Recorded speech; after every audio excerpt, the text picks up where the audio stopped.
김상식 감독은 베트남 대표팀에 부임했지만 그 이전에도 한국에서 팀을 이끌면서 우여곡절이 많았던 경험이 있다. 김상식 감독은 1976년생으로 우리나라의 대표적인 수비형 미드필더였다. 그는 이영표, 안정환, 차두리, 박지성 등 수많은 한국 축구 레전드들과 같은 시기에 태어났다. 하지만 모두 코칭으로 전환하면 실력을 인정받기 어렵다는 공통점이 있다. 김 감독은 2013 시즌 은퇴 후 프랑스로 건너가 코칭 기술을 배웠고 다시 전북 현대모터스에서 어시스턴트로 일했다. 2020년에는 아시아 축구연맹 AFC 프로 디플로마 과정을 수료해 2021 시즌부터 2023년 5월까지 전북을 이끄는 최초의 전직 선수가 됐다.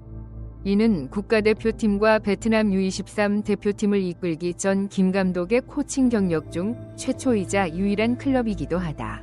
TV360 채널의 뉴스를 시청해주셔서 감사합니다. 최신 소식을 업데이트하시려면 구독과 팔로우 버튼을 눌러주세요. 건강과 성공을 기원합니다. 김 감독의 전북 재임 기간은 성과 면에서 성공적인 것으로 평가된다. 2021년 구단의 K리그 1 우승과 2022년 FA컵 우승을 도왔고 K리그 1과 대한축구협회 KFA 위 우수 감독으로 선정되는 영예를 안았다. 그러나 김병현은 프로로서의 성과를 내지 못함과 동시에 기대했던 성적을 내지 못해 전북 팬들을 당황하게 만들었다고 한다. 김 감독은 2021 시즌을 앞두고 화끈한 공격과 경기당 2골을 터뜨리겠다는 각오로 관중들에게 아름다운 축구 스타일을 보여주겠다고 다짐했다. 실제로 팀은 K리그 1 38경기에서 71골을 기록해 골보다 5골 적었지만 37실점으로 가장 적은 실점을 기록한 팀이었다. 김 감독은 그해 2명이 챔피언, 즉 첼시의 우에파 챔피언스리그 우승을 도운 토마스 투헬과 리리 PSG 위 지배력을 무너뜨려 리그 1 우승을 차지하도록 도운 감독 크리스토프 갈티에에게서 전술을 배웠다고 말했다. 김병현은 K리그 1에서 선수와 코치로 모두 우승한 세 번째 인물이자 전북 출신 첫 번째 선수가 됐다. 그러나 FA컵에서는 하위권 양주 시티즌에게 초반 탈락했고 AFC 챔피언스리그 ACL 8강에서는 숙적 울산 현대에게 패한 아쉬움을 이번 단일 타이틀로도 가릴 수 없었다. 지난 5월 K리그 유나이티드 홈페이지에는 울산도 무너지지 않았다면 그해 K리그 1 우승은 전북의 것이 아니었을 것이고 김상식은 직장을 잃었을 수도 있다는 글이 올라왔다. 2023 1부 1년 뒤 전북은 K리그 1에서 울산에 패하며 5년 연속 우승 행진을 마감했다. FA컵 우승과 ACL 준결승 진출에 힘입어 김 감독과 팀은 명예를 되찾았다. 그러나 전북의 계약 연장 결정은 국내 언론의 의문을 불러일으켰다. 경기장에는 김 감독의 퇴진을 촉구하는 현수막을 내건 뒤 전북 구단 앞에서 400여 명의 전북 팬들이 항의하며 코치와 전무이사의 퇴출을 요구했다. 이런 혼란은 한국 최고 클럽에서 유례가 없는 일로 여겨진다. 계약이 연장됐지만 김병현은 전북에 오래 머물지 못했다. 2023년 K리그 1 첫 5라운드 이후 전북은 1승 1무 3패에 그쳤다. 팬들은 코치의 사임을 비판하고 요구하기 위해 팀 버스를 막았습니다. 자신감이 바닥을 치자 1976년생 감독은 10라운드 6패 만에 2023년 5월 4일 적극적으로 계약 해지를 요청해 전북은 K리그 1 12개 팀 중 10위를 기록했다. K리그 유나이티드는 대부분의 팬들은 그가 클럽을 떠난 것을 기뻐하고 있다고 썼다. 김병현의 어시스턴트 경력 7년에도 불구하고 1군을 이끈 경험이 부족한 것이 실패의 근본 원인으로 꼽힌다. 게다가 전북은 2009년부터 2020년까지 12년 동안 8번이 전국대회 우승을 차지할 정도로 한국에서 가장 유명한 클럽이기 때문에 감독마다 성공에 대한 압박감이 늘 짙다. 객관적인 이유는 전북이 선수단 교체 과정에 있어 기둥 부상자가 많고 U22위 젊은 인재가 부족하기 때문이다. 전북을 아름다운 공격팀으로 만들겠다는 약속, 향후 10년 의 성공을 열겠다는 약속은 이루어지지 못했다. 이데일리 기사는 김 감독은 전술 형성에 세심함이 부족하고 위기관리 능력이 약하다 고 전했다. K리그 유나이티드 홈페이지에서는 김연아가 추가 득점을 계속 추구하는 대신 득점 후 너무 안전한 볼 컨트롤을 적용했다고 좀 더 자세히 분석했다. 상대가 전진해야 할 때 전북은 반격할 생각이 없었다. 반대로 강제로 골을 넣어야 할 경우 전북은 역습에 취약하거나 수비가 상대에게 골을 내주는 실수를 저지르기도 한다. 게다가 수비형 미드필더로 출전해야 하는 공격형 미드필더 백승호 등 일부 스타들은 자신의 강점을 발휘하지 못하는 경우가 많다. 김상식 감독이 보기 드문 인정을 받는 데 도움이 되는 두 가지 세부 사항은 선수들과 좋은 관계를 유지하는 것과 매 시즌이 끝날 때마다 젊은 선수들에 대한 더 많은 신뢰를 갖는 것입니다. 김상식 감독의 평판은 전북전 패배 이후 타격을 입었다. 홍명보, 울산 현대, 김기동, 포항 스틸러스, 김학범, 제주 유나이티드, 황선홍, 한국 U23 등 국내 최고 감독들과 비교할 수 없는 위치다. 김상식 감독의 감독 경력은 5월 3일 정오 베트남 축구연맹 VFF 이 임명을 발표할 때까지 1년 동안 정체됐다. 앞서 김 감독은 지난 3월 유럽을 방문해 전국 최고 선수권 대회 경기를 관람하고 경험을 쌓은 바 있다. 김 감독은 코칭 경력과는 달리 선수로서 필드와 라커룸에서 전혀 다른 영향력을 보여준다. 그는 한국 축구가 배출한 최고의 수비형 미드필더로 꼽힌다. 그의 인기에 힘입어 그는 식사마라는 별명을 얻었습니다. 개인 이름과 경칭을 합친 일본어로 김상식에 대한 사람들의 높은 존경심을 보여줍니다. 그의 축구 경력은 1999년에 시작되어 김연아가 신발을 끊기로 결정한 2013년 말까지 지속되었습니다. 이 기간 동안 그는 한국 대표팀에서 60경기에 출전했고 2006년 월드컵에 출전했고 2000년과 2007년 아시안컵에서 두 차례 3위를 차지했다.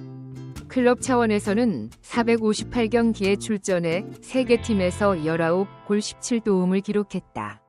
국내 소속팀으로는 성남 1999년에서 2008년, 광주 상무 2003-2004, 전북 현대자동차 2009년에서 2013년 등이 있다. 김병현은 2001년, 2002년, 2006년, 2009년, 2011년 5차례 K리그 1 우승을 포함해 구단 차원에서 8차례 메이저 타이틀을 거머쥔 선수로서 성공적인 경력을 쌓은 것으로 평가된다.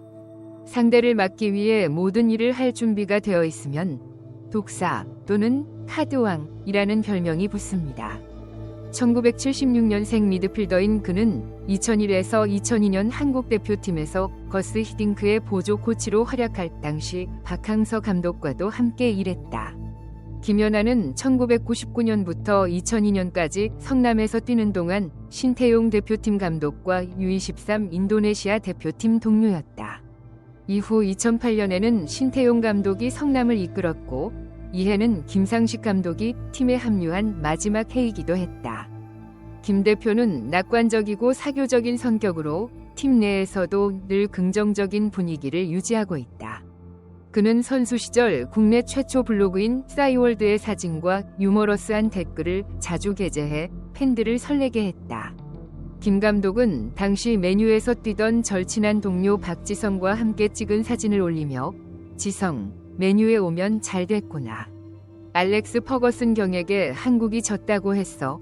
라는 글과 함께 열띤 글을 올렸다. 너처럼 싸고 좋은 수비형 미드필더야.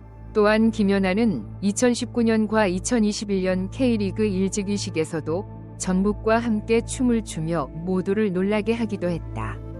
그러나 김 감독은 2007년 인도네시아 아시안컵에 한국 대표팀으로 출전하던 중 동료 3명과 함께 밤에 몰래 호텔에서 술을 마신다는 스캔들로 선수 생활을 잃을 뻔하기도 했다. 이 사건이 알려지자 대한축구협회는 김상식의 대표팀 출전을 2년 동안 연맹이 주관하는 대회 출전을 금지했다. 그러나 KFA는 개최국의 손실을 최소화하기 위해 여전히 김연아의 K리그 1 출전을 허용했다.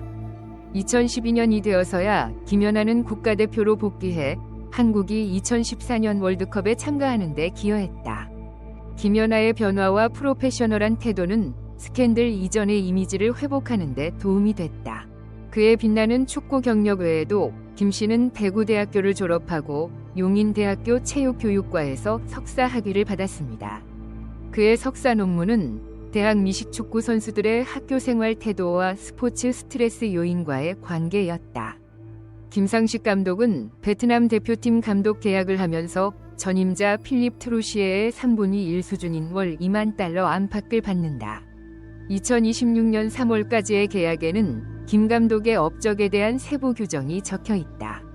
이에 따라 그는 2024년 AFF컵 준결승, 2025년 C게임 준결승에 진출하고 2026년 아시아 U23 예선에도 진출해야 한다. 김 감독은 한 달에 약 2만 달러의 연봉을 받으며 베트남에 보조원 3명을 추가로 데려올 수 있다. 이 연봉은 최근 소셜 네트워크 서비스 SNS에서 떠도는 100만 달러 수치보다 훨씬 낮은 수준이다. 2018 U23 아시아 준우승, 2018 AFF컵 우승, 2018 아시아드 준결승 진출 등 2017에서 2023년 베트남 축구를 많은 성공에 이끈 한국 선배 박항서의 절반에 불과하다. 2019년과 2021년 C게임에서 금메달을 따냈고 2022년 월드컵 3차 예선에도 처음으로 진출했다. 김 씨는 박항서 코치의 소속사인 DJ 매니지먼트사를 통해 VFF에 소개됐다. 그는 10명 이상의 후보자를 능가했으며 VFF가 정한 기준에 부합하는 것으로 간주되었습니다. 한국신문은 김 감독이 선수들을 자유롭게 플레이하는 경향이 있다고 전했다. 하지만 전북이 2023 시즌 좋은 선수들을 더 많이 영입하면서 팀 성적은 하락세를 보이며 4위에 그치고 AFC 챔피언스리그 출전권을 잃었다. 김 씨는 지난 시즌을 끝으로 사임해야 했고 팬들은 선수들의 실력 덕분에 일찍 해고되지 않은 게 행운이었다고 말하기도 했다. 일각에서는 전북 역사상 최악의 감독이라는 평가도 나왔다. 김 위원장이 베트남을 이끄는 이유 중 하나는 비용이다. 박 감독은 2017년 VFF와의 첫 계약에서 연간 55억 VND를 받은 것으로 추정하고 있다. 이후 연장돼 약 130억 VND를 받았다. 한편 트루시어는 180억 VND 이상의 급여를 받았습니다. 김 씨는 베트남에서 박 선배와 같은 연봉을 받을 것으로 예상된다. 한국 언론도 김 감독이 보조 코치로 최원권 전 대구FC 임시 코치를 기용했다고 전했다. 43세 최 씨는 한때 한국 대표팀의 라이트백으로 활약하며 2022 시즌 K리그 1에서 대구를 이끌었지만 재계약을 하지 못했다. 김 씨는 부임 후 즉시 업무에 착수해 우선 베트남 프로축구 대회를 모니터링해 팀 인사를 선발해야 한다. 김 씨는 센터백으로 활약하며 대표팀에도 여러 차례 소집됐다. 코치로 전향한 후 2021년 한국선수권 K리그 우승과 2022년 한국축구선수권대회 우승을 도왔다. 2023년 초 김 전북은 부진한 출발 10전 3승으로 인해 해고됐다. TV360 채널의 뉴스를 시청해주셔서 감사합니다. 최신 소식을 업데이트하시려면 구독과 팔로우 버튼을 눌러주세요. 건강과 성공을 기원합니다.